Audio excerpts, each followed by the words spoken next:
प्यारे बच्चों, आप सबका हमारे चैनल पर स्वागत है। आज हम बच्चों पाठ 3 करेंगे।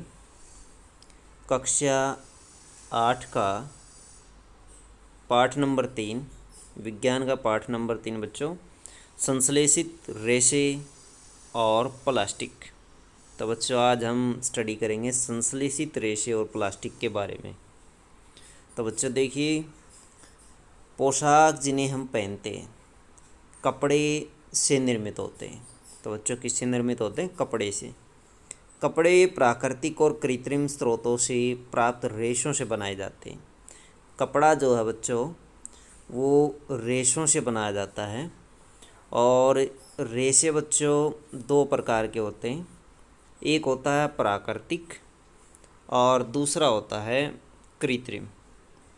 प्राकृतिक बच्चों ऐसा रेशा जो हमें प्रकृति से प्राप्त होता है, जैसे कपास से रुई तैयार की जाती है, रुई से फिर वस्त्र बनाए जाते हैं। इसी तरह से कुछ कृत्रिम रेशे भी होते हैं। कृत्रिम रेशे जैसे पॉलिएस्टर होता है, इनसे भी कपड़े बनाए जाते हैं। तो बच्चों इनके बारे में हम स्टडी करने वाले हैं। क्या आप कुछ प्राकृतिक रेशों के नाम बता सकते हैं? रेशों का उपयोग विविध प्रकार की घरेलू वस्तुओं के निर्माण हेतु भी किया जाता है। रेशों से निर्मित कुछ सामान्य वस्तुओं की सूची बनाइए, उन्हें प्राकृतिक और कृत्रिम रेशों से निर्मित वस्तुओं में विभाजित करने का प्रयास कीजिए और सारणी को भरिए। तो बच्चों इस सारणी में आप कुछ प्राकृतिक और कृत्रिम रेशे लिख सकते हैं। जैसे आप यहाँ पर लिख देंगे, जैसे शर्ट हम लिख देते हैं। तो शर्ट दोनों प्रकार की बनाई जाती है, प्राकृतिक भी होती है और कृत्रिम भी। तो प्राकृतिक और कृत्रिम दोनों लिख सकते हैं शर्ट। या और भी कपड़े होते हैं, जैसे बच्चों जैसे पर्दा होता है। पर्दा जो है, पर्दा ज़रूरी नहीं कि ये प्राकृतिक होता, मान लीजिए ये कृत्रिम है, ज़्यादातर कृत्रिम आते हैं। और अन्य चीज़ें आप लिख सकते हैं। तो बच्चों इसको सारणी को आप फिल करेंगे ऐसे। तो ऐसे बहुत सारे कृत्रिम और प्राकृतिक रेशों के बारे में हम स्टडी लेसन में करेंगे और उनके एग्जाम्पल्स भी देखेंगे। जैसे आप देखिए यहाँ पर, आपने पिछली कक्षा में पढ़ा है कि प्राकृतिक रेशे जैसे कपास, ऊन, रेशम, कपास, ऊन, रेशम आदि पौधों अथवा जंतुओं से प्राप्त होते हैं। दूसरी ओर संश्लेषित रेशे मनुष्यों द्वारा निर्मित किए जाते हैं अथवा बनाए जाते हैं, इसलिए ये संश्लेषित अथवा मानव निर्मित रेशे कहलाते हैं। तो संश्लेषित वो रेशे होते हैं जो मानव द्वारा निर्मित किए जाते हैं। संश्लेषित रेशे क्या है? धागे से जुड़े मनकों के हार में पाए जाने वाली एक रूप बनावट को स्मरण करने का प्रयास कीजिए। देखिए बच्चों, चित्र 3.1 और 3.1 बी, ए और बी में देखिए, इसमें कुछ कागज़ क्लिपों को जोड़ करके एक लंबी श्रृंखला बनाने का प्रयास किया गया है। क्या दोनों में कोई समानता है? तो बच्चों देखिए, ये मनके से बनी हुई माला है, जबकि ये कागज़ के टुकड़ों से बनी हुई लंबी श्रृंखला माला की तरह ही तैयार की गई है। इसमें ये जो तैयार की गई श्रृंखला है, ये माला के रूप में है, एक लंबी श्रृंखला के रूप में जोड़ करके तैयार की गई है। तो इसी तरह से रेशों को जोड़ करके कपड़े बनाए जाते हैं बच्चों। एक संश्लेषित रेशा भी छोटी छोटी इकाइयों को जोड़कर बनाई गई एक श्रृंखला होती है। प्रत्येक छोटी इकाई वास्तव में एक रासायनिक पदार्थ है। इस प्रकार की अनेक छोटी इकाइयाँ मिलकर एक बड़ी एकल इकाई बनाते हैं, जो बहुलक या अंग्रेजी में इसको पॉलीमर कहते हैं बच्चों। छोटी छोटी इकाइयों से मिलकर के बहुलक अथवा पॉलीमर बनता है। पॉलीमर शब्द ग्रीक भाषा के 2 शब्दों पॉली और मर, पॉली प्लस मर, इन 2 शब्दों से मिलकर बना हुआ है। पॉली का अर्थ है अनेक और मर का अर्थ है भाग अथवा इकाई, अनेक इकाई। इसका मतलब पॉलीमर का मतलब क्या हो गया? अनेक इकाई, जिसमें अनेक इकाइयाँ जुड़ी होती हैं, अनेक छोटे छोटे भाग जुड़े होते हैं। तो पॉलीमर का अर्थ हमने देखा बच्चों। अतः एक पॉलीमर या बहुलक बहुत सी इकाइयों के दोहराने से बनता है अथवा जोड़ने से बनता है। बहुलक प्रकृति में भी पाए जाते हैं। उदाहरण के लिए कपास एक बहुलक है जो सेलुलोज कहलाता है।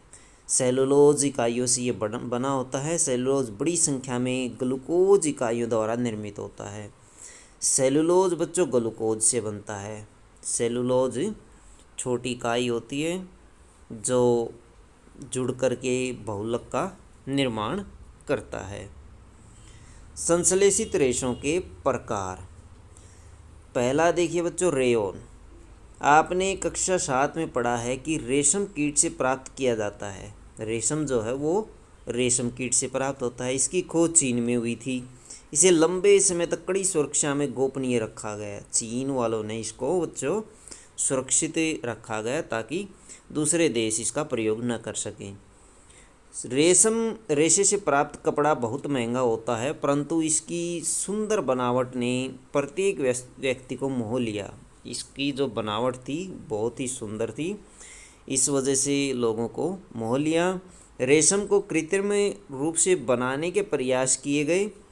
19वीं शताब्दी के अंतिम छोर पर वैज्ञानिकों को रेशम के समान गुणों वाले रेशे प्राप्त करने में सफलता प्राप्त हुई।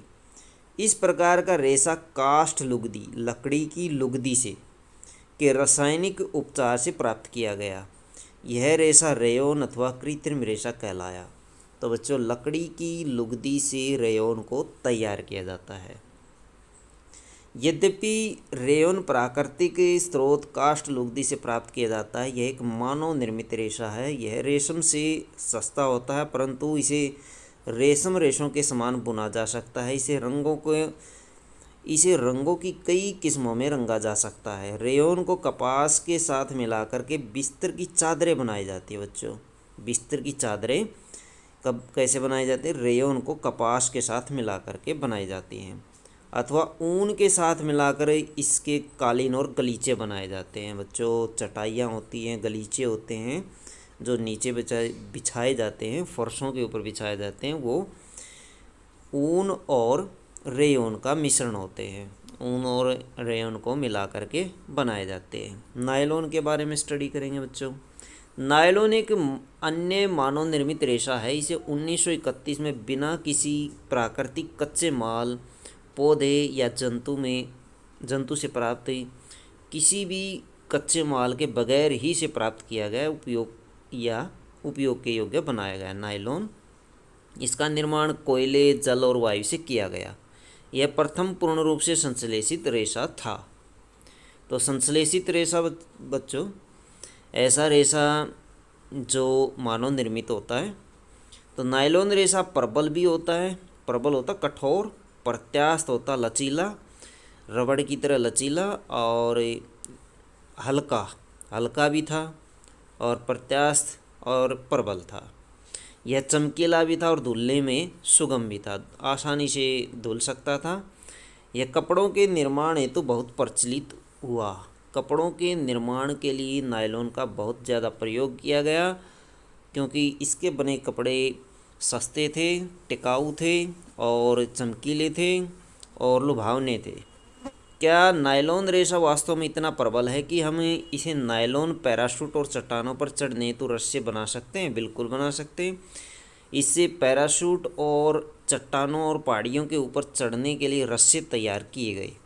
हम नायलॉन से निर्मित कई वस्तुओं का उपयोग करते हैं, जैसे बच्चों जुराबे, रस्से, तंबू, दांत साफ करने का ब्रश, कारों की सीट के पट्टे, स्लीपिंग बैग अथवा शयन थैला, पर्दे इत्यादि नायलॉन से बनाए जाते हैं।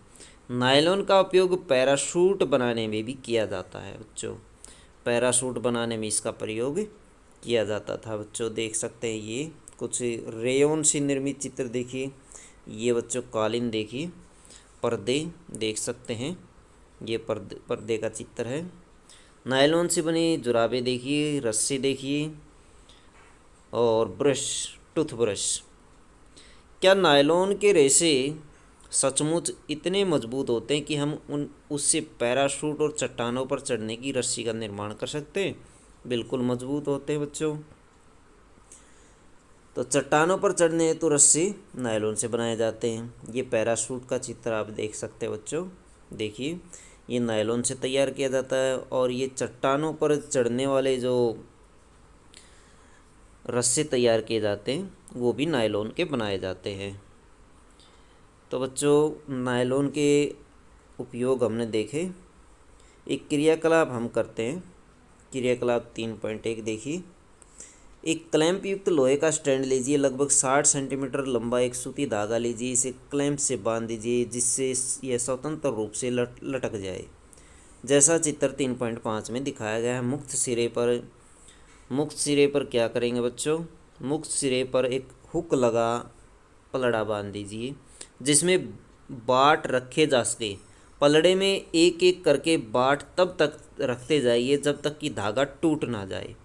धागे को तोड़ने हेतु आवश्यक कुल भार को लिख लीजिए। यह भार रेशे की सामर्थ्य अथवा शक्ति को बताएगा। इसी प्रकार प्रक्रिया को ऊन, पॉलिएस्टर, रेशम और नायलॉन के धागों के साथ दोहराइए।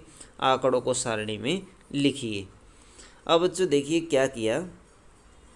ये स्टैंड हमने ले लिया और अलग अलग धागे बांध करके एक पलड़े को बांध दिया। ये धागा है बच्चों, जैसे सूती धागा ले लिया हमने। मान लीजिए इसके अंदर हमने आधा किलो वेट रख दिया तो धागा टूट गया, या फिर 250 ग्राम में भी टूट जाता है, सूती धागा होता है। तो यदि हम सूती धागे की बजाय अन्य धागा प्रयोग करें, जैसे हम प्रयोग करें ऊन का धागा। ऊन का धागा लगाने पर ऊन का धागा थोड़ा मजबूत होता है, लगभग आधा किलो वेट तो वो सहन कर लेगा। आधा से ज़्यादा करेंगे वो टूट जाएगा। अब रिप्लेस कीजिए धागे को और नायलॉन का धागा लगाइए।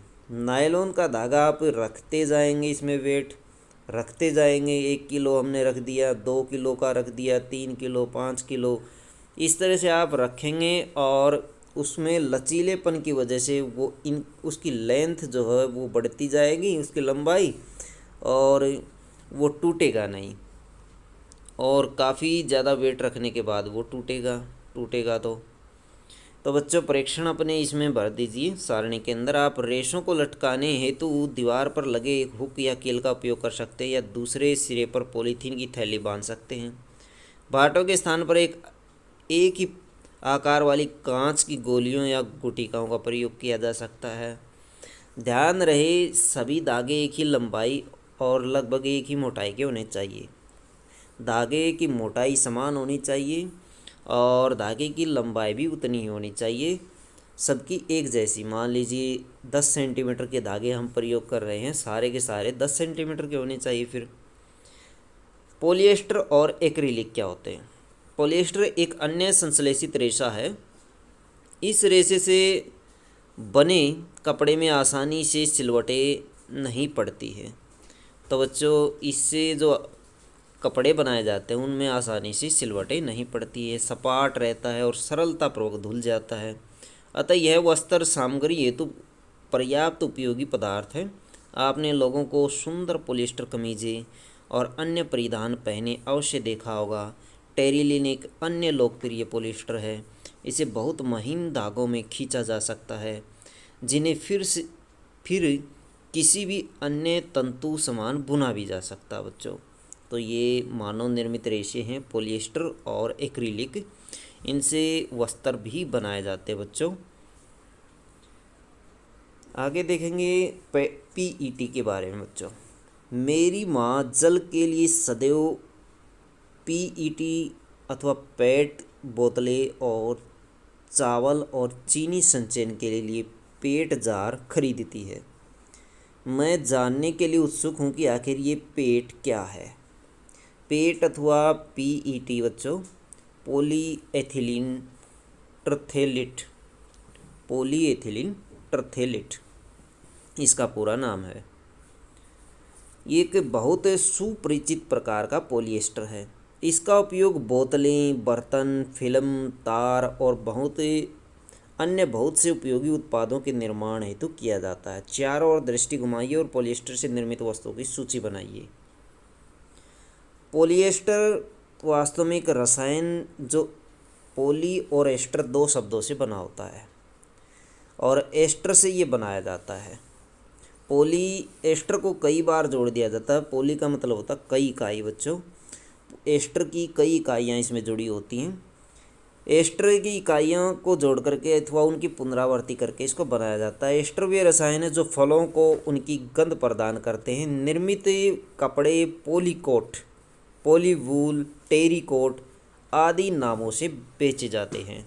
तो बच्चों पॉलिएस्टर से निर्मित कपड़े पॉलीकोट, पॉलीवूल, टेरीकोट। टेरीकोट एक बहुत ही प्रसिद्ध कपड़ा है और बहुत पसंद किया जाने वाला कपड़ा था जो आज के समय में बहुत कम प्रयोग होता है। जैसा कि नाम सुझाते हैं ये कपड़े दो प्रकार के रेशों को मिलाकर बनाए जाते हैं। पॉलीकोट पॉलिएस्टर और कपास का मिश्रण है, पॉलीवूल पॉलिएस्टर और ऊन का मिश्रण है। तो बच्चों इन्होंने क्या बताया, पॉलीकोट जो है वो पॉलिएस्टर और कपास को मिलाकर बनाया जाता है, जबकि पॉलीवूल पॉलिएस्टर और ऊन को मिलाकर के बनाया जाता है। हम सर्दियों में स्वेटर पहनते हैं और शाल अथवा कंबलों का प्रयोग करते हैं। इनमें से बहुत से वास्तव में प्राकृतिक ऊन से निर्मित नहीं होते, यद्यपि ये ऊन के सदृश अथवा समान दिखाई देते हैं। ये अन्य प्रकार के संश्लेषित रेशे से तैयार किए जाते हैं जो एक्रिलिक कहलाता है। प्राकृतिक स्रोतों से प्राप्त ऊन काफ़ी महंगी होती है, जबकि एक्रिलिक से बनी वस्तुएं अपेक्षाकृत सस्ती होती हैं। ये विविध रंगों में उपलब्ध होती हैं। संश्लेषित रेशे अधिक टिकाऊ और पहुंच के भीतर होते हैं। संश्लेषित रेशे बच्चों सस्ते होते हैं और टिकाऊ और मजबूत होते हैं, जिससे ये प्राकृतिक रेशों की अपेक्षा अधिक लोकप्रिय भी माने जाते हैं। आप पूर्व में प्राकृतिक रेशों को जलाने का क्रियाकलाप कर चुके हैं। तो बच्चों जलाने पर क्या होता है, जो प्राकृतिक रेशे होते हैं वो जल जाते हैं, वो चिपकते नहीं हैं, जबकि संश्लिष्ट रेशे होते हैं वो चिपक जाते हैं। यदि आप संश्लेषित रेशों को जलाने का प्रयास करें तो आप पाएंगे कि इनका व्यवहार प्राकृतिक रेशों से भिन्न है। आप यह भी पाएंगे कि प्राकृतिक रेशे गर्म करने पर पिघल जाते हैं। यह वास्तव में संश्लेषित रेशों का एक हानिकारक गुण है। यदि वस्त्रों में आग लग जाए या आग लग जाती है तो वह बहुत आपदाजनक हो जाता है। कपड़ा पिघल जाता है और पहनने वाले व्यक्ति के शरीर से चिपक जाता है। अतः हमें प्रयोगशाला अथवा रसोई घर में कार्य करते समय संश्लेषित वस्त्र नहीं पहनने चाहिए, क्योंकि बाई चांस रसोई में आग लग जाए तो कपड़ों में आग लग जाए तो कपड़े शरीर से चिपक जाते हैं। अब मैं समझी कि मेरी माँ रसोई घर में काम करते समय पॉलिएस्टर से बने वस्त्र क्यों नहीं पहनती। सभी संश्लेषित रेशे पेट्रोलियम मूल के कच्चे माल पेट्रो रसायन से तैयार किए जाते हैं। ये विविध प्रक्रमों द्वारा पेट्रो रसायन से तैयार किए जाते हैं बच्चों। पेट्रो रसायन कच्चा माल होता है जो पेट्रोलियम से प्राप्त होता है। संश्लेषित रेशों के गुणधर्म। कल्पना करिए कि आज वर्षा का दिन है। आप किस प्रकार का छाता प्रयोग में लाएंगे और क्यों। संश्लेषित रेशे अद्वितीय गुणधर्म वाले होते हैं और इन्हें परिधान सामग्री हेतु लोकप्रिय बनाते हैं। ये शीघ्रता से सूख जाते हैं, अधिक चलाऊ होते हैं, कम महंगे होते हैं, आसानी से उपलब्ध हो जाते हैं। रख रखाव भी सुविधाजनक इनका होता है, क्योंकि इनको आसानी से कहीं भी ले जाया जा सकता है, कहीं भी रखा जा सकता है। मजबूत होते हैं, सस्ते होते हैं बच्चों। क्रियाकलाप देखिए। क्रियाकलाप 3.2। एक आकार के दो कपड़े के टुकड़े लीजिए। एक ही आकार के दो कपड़े के टुकड़े लेते हैं हम, प्रत्येक लगभग आधा मीटर वर्ग का हो। इनमें से एक प्राकृतिक रेशे से निर्मित होना चाहिए, दूसरा संश्लेषित रेशे का बना होना चाहिए। इन टुकड़ों के चयन हेतु अपने माता पिता की मदद आप ले सकते हैं। टुकड़ों को पृथक बीकर या मग में भिगोइए जिसमें बराबर मात्रा में जल भरा हो। 5 मिनट बाद कपड़ों के टुकड़ों को पात्र से निकाल लीजिए और उन्हें कुछ मिनट धूप में सुखाइए और फैलाइए। प्रत्येक पात्र में शेष रहे जल के आयतन की तुलना भी करके देखिए। क्या संश्लेषित रेशे प्राकृतिक रेशों की अपेक्षा कम जल सोखते हैं? बिल्कुल, जो संश्लेषित रेशे होते हैं वो कम जल सोखते हैं और जल्दी सूख जाते हैं। यह क्रियाकलाप आपको संश्लेषित कपड़ों के गुणधर्म को बतलाता है। अपने माता पिता से इन कपड़ों के प्राकृतिक रेशों की तुलना में चिरस्थायित्व अथवा टिकाऊपन, मूल्य और रख रखाव के विषय में जानकारी प्राप्त कीजिए। प्लास्टिक क्या होता है बच्चों? आप घर पर प्रतिदिन काम में आने वाली बहुत सी प्लास्टिक की वस्तुओं से परिचित होंगे। इस प्रकार की वस्तुओं और उनके उपयोग की सूची बनाइए। संश्लेषित रेशों की यह तरह प्लास्टिक भी बहुलक है। सभी प्लास्टिकों में इकाइयों की व्यवस्था एक ही प्रकार की नहीं होती। कुछ में यह रेखीय होती है और कुछ में यह क्रॉसबद्ध अथवा शाखान्वित होती है। बच्चों, ये जो देख रहे हैं आप, 1 2 3 4 इस तरह की श्रृंखला में जब प्लास्टिक की इकाइयाँ जुड़ती हैं तो इसको रेखीय श्रृंखला कहा जाता है। जबकि नीचे आप देख रहे हैं ये शाखान्वित है अथवा क्रॉसबद्ध श्रृंखला तैयार की गई है। तो प्लास्टिक के बारे में हम स्टडी कर रहे हैं बच्चों, वो आगे जानेंगे प्लास्टिक के बारे में। प्लास्टिक की वस्तुएं सभी संभव आकारों और साइज़ों में उपलब्ध हैं। जैसा कि आप चित्र 3.7 में देख सकते हैं। क्या आपको आश्चर्य नहीं होता कि यह कैसे संभव है? तथ्य यह है कि प्लास्टिक आसानी से सांचे में ढाला जा सकता है। किसी भी सांचे में ढाला जा सकता है, कोई भी आकार इसको दिया जा सकता है, अर्थात इसे कोई भी आकार दिया जा सकता है। प्लास्टिक का पुनर्चक्रण हो सकता है। पुनर्चक्रण बच्चों, जैसे कबाड़ी वाले को बेच दिया टूटा फूटा प्लास्टिक, कबाड़ी वाले ने फैक्ट्री वाले को बेच दिया, फैक्ट्री वाला उसको पिघला करके दोबारा आकार दे देता है, पुनः उसके खिलौने और कुर्सियाँ वगैरह प्लास्टिक की चीज़ें बना देता है। इसे पुनः प्रयुक्त किया जा सकता है, इसे रंगा और पिघलाया भी जा सकता है, इसे बेल करके चादरों में बदला जा सकता है और अथवा इसकी तारें भी बनाई जा सकती है। इसलिए इनके इतने विभिन्न प्रकार के उपयोग हैं, बहुत सारे उपयोग हैं। देख रहे होंगे ये कुर्सी बच्चों, बाल्टी और ये गिलास और खिलौना, तो ये प्लास्टिक से तैयार किए जाते हैं। प्लास्टिक निर्मित कुछ वस्तुएं हमने देखी। पॉलीथीन पॉली प्लस एथीन एक प्लास्टिक का एक अन्य उदाहरण है जो सामान्य उपयोग में आने वाली पॉलीथीन थैलियाँ बनाने के काम आता है। अब आप स्वयं प्लास्टिक के टुकड़ों को मोड़िए। क्या सभी प्लास्टिक वस्तुएं सरलतापूर्वक मोड़ी जा सकती हैं? बिल्कुल, कुछ मोड़ी जा सकते हैं, कुछ नहीं। उन्हीं के बारे में हम स्टडी करेंगे। आप देखेंगे कि कुछ प्लास्टिक की वस्तुएं सरलतापूर्वक मोड़ी जा सकती हैं, जबकि कुछ मोड़ने तो बल लगाने पर टूट जाती है। जब हम एक प्लास्टिक की बोतल में गर्म जल डालते हैं तो वह विकृत हो जाती है। ऐसा क्यों होता है? तो ऐसा प्लास्टिक को गर्म करने पर आसानी से विकृत हो जाता है और सरलतापूर्वक मुड़ जाता है, उसे थर्मोप्लास्टिक कहा जाता है। ऐसा प्लास्टिक जो गर्म करने पर विकृत हो जाए और सरलतापूर्वक मुड़ जाए, उसे थर्मोप्लास्टिक कहा जाता है। पॉलीथीन और पीवीसी थर्मोप्लास्टिक के कुछ उदाहरण हैं। जितनी पॉलीथीन होती हैं और पीवीसी होती है बच्चों, पॉलीविनाइल क्लोराइड, जैसे जो आपकी डोरियाँ होती, बिजली की डोरियाँ होती हैं जिनमें इलेक्ट्रिसिटी दौड़ती है, तो उनके ऊपर जो रबड़ का आवरण चढ़ा होता है वो पीवीसी का चढ़ा होता है। ये एक प्रकार का प्लास्टिक ही होता है।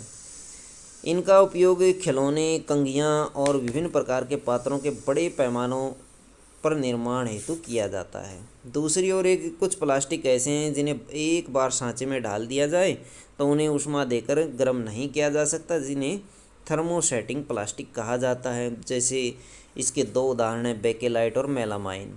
बेकेलाइट ऊष्मा और विद्युत का कुचालक है। ये बिजली के स्विच बनाने में, बिजली के बटन होते हैं बच्चों, बिजली के बोर्ड होते हैं, विभिन्न बर्तनों के हत्थे होते हैं, जैसे कुकर के हत्थे होते हैं बच्चों, डेगची के हत्थे होते हैं, वो बनाने में इसका प्रयोग किया जाता है थर्मोसेटिंग प्लास्टिक का। बनाने में काम आता है। मेलामाइन एक बहुत उपयोगी पदार्थ है। यह आग का प्रतिरोधी है। यह अन्य प्लास्टिक की अपेक्षा ऊष्मा को सहन करने की अधिक क्षमता रखता है। यह फर्श की टाइलें बनाने में प्रयोग किया जाता है। रसोई के बर्तन और कपड़े बनाने में भी इसका प्रयोग किया जाता है, जो आग का प्रतिरोध करते हैं, जिनमें आग नहीं लगती, ऐसे कपड़े तैयार किए जाते हैं। थर्मोप्लास्टिक और थर्मोसेटिंग प्लास्टिक विभिन्न उपयोगों को नीचे दर्शाया गया है बच्चों। कुछ चित्र दिए गए हैं, जैसे ये थर्मोसेटिंग प्लास्टिक है, ये बटन तैयार किए गए, बोर्ड तैयार किया गया। और प्लेट देखिए बच्चों, प्लास्टिक की बनाई जाती है। थर्मोसेटिंग प्लास्टिक से बनी हुई सारी वस्तुएं आप देख रहे होंगे। कुकर के हत्थे और जो मजबूत प्लेट होती है, जो एक बार टूट करके बिखर जाए, दोबारा उसको आकार न दिया जा सके, ये सारी थर्मोसेटिंग प्लास्टिक से बनाई जाती हैं। थर्मो सेटिंग प्लास्टिक और थर्मोप्लास्टिक बच्चों देख रहे होंगे, डिब्बे होती हैं, डोरियाँ होती हैं और छोटे छोटे खिलौने होते हैं, रबर के खिलौने होते हैं, बहुत सारे ऐसे खिलौने होते हैं प्लास्टिक से बने होते हैं, उनको आसानी से पिघलाया जा सकता है, अन्य रूप दिया जा सकता है। विकल्प पदार्थ प्लास्टिक। आज यदि हम कोई खाद्य सामग्री, जल, दूध, अचार, सूखे मेवे आदि के संचयन करने की सोचें तो प्लास्टिक पात्र सबसे सुविधाजनक लगते हैं। इसका कारण उनका हल्का भार, कम कीमत, अच्छा सामर्थ्य और उपयोग में आसानी से उपयोग में आ जाना। धातुओं की अपेक्षा हल्के होने के कारण प्लास्टिक का उपयोग कारों, वायुयानों, अंतरिक्ष यानों में भी किया जाता है। उपयोग की यह सूची असीमित है। यदि हम चप्पल, फर्नीचर और सजावट की वस्तुएं आदि से गिनना प्रारंभ करें तो इनकी गिनती अनगिनत है बच्चों। बहुत सारी ऐसी वस्तुएं हैं जो हम प्रयोग करते हैं, जिनमें प्लास्टिक का बहुत ज़्यादा प्रयोग किया जाता है। प्लास्टिक अनअभिक्रियाशील। तो बच्चों आप जानते हैं लोहे जैसी धातुओं को जब नमी और वायु में खुला छोड़ दिया जाता है तो उनमें जंग लग जाता है, परंतु प्लास्टिक जल और वायु से अभिक्रिया नहीं करता है, उनका संक्षारण आसानी से नहीं होता है अथवा जंग नहीं लगता है। इसलिए इनका उपयोग बहुत से रसायनों सहित विभिन्न प्रकार के पदार्थों के संचयन अथवा उनको इकट्ठा करने के लिए या उनको प्लास्टिक के बर्तनों में डालने के लिए प्रयोग किया जाता है। स्टोरेज के तौर पर इसका प्रयोग किया जाता है। प्लास्टिक हल्का, प्रबल और चिरस्थायी है।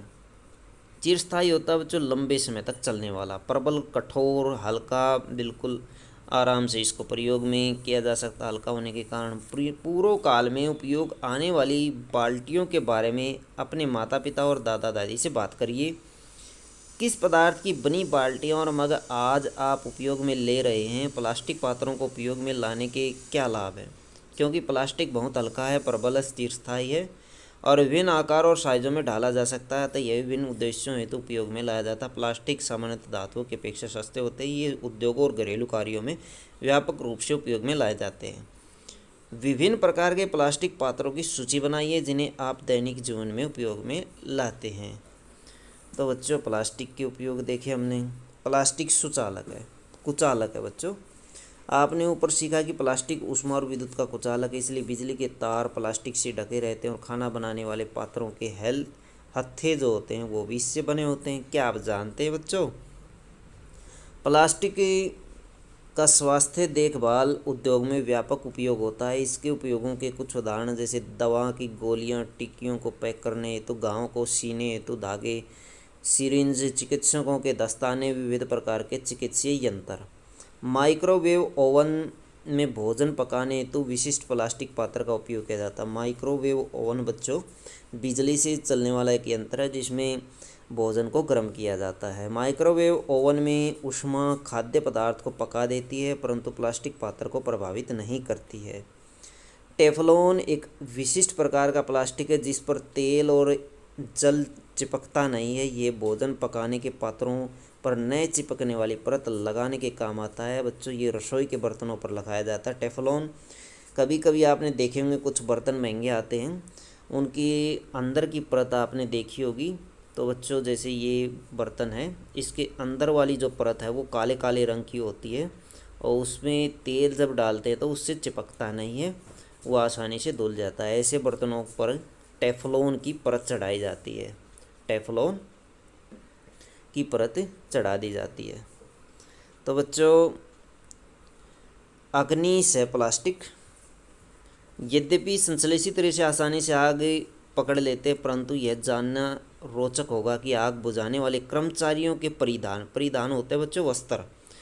कर्मचारी जो होते हैं आग बुझाने वाले कर्मचारी, वो ऐसे वस्त्र पहनते हैं जो मेलामाइन प्लास्टिक के बने होते हैं या मेलामाइन प्लास्टिक की परत चढ़ा दी जाती है उनके ऊपर, जो अग्निरोधक होते हैं, जो आग से कर्मचारी को बचाते हैं। प्लास्टिक और पर्यावरण। जब हम बाज़ार जाते हैं तो हमें प्लास्टिक और पॉलीथीन थैली में लपेटी वस्तुएं मिलती हैं। यह एक कारण है कि हमारे घरों में प्लास्टिक का कचरा इकट्ठा होता रहता है, फिर ये प्लास्टिक कूड़ेदान में चला जाता है। प्लास्टिक का निस्तारण एक प्रधान समस्या है। क्यों? प्लास्टिक जो प्राकृतिक प्रक्रिया जैसे जीवाणु की क्रिया द्वारा अपघटित हो जाता है, जैव निम्नीकरणीय कहलाता है। बच्चों प्लास्टिक ऐसी प्रक्रिया से अपघटित नहीं होता।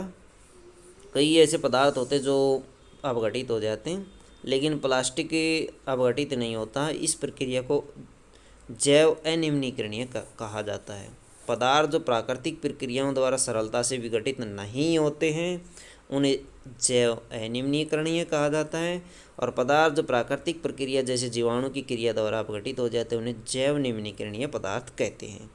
जैसे सड़ी गली सब्जियां होती हैं, सब्जियों के छिलके होते हैं, पत्ते होते हैं पेड़ों के, ये सारे जो होते हैं इनको ज़मीन में यदि दबा दिया जाए, किसी गड्ढे में डाल दिया जाए तो जैव निम्नीकरणीय प्रक्रिया से ये खाद में परिवर्तित हो जाते हैं। जबकि प्लास्टिक वो जो होता है वो जैव निम्नीकरणीय प्रक्रिया उसमें होती है, यानी वो अपघटित नहीं होता।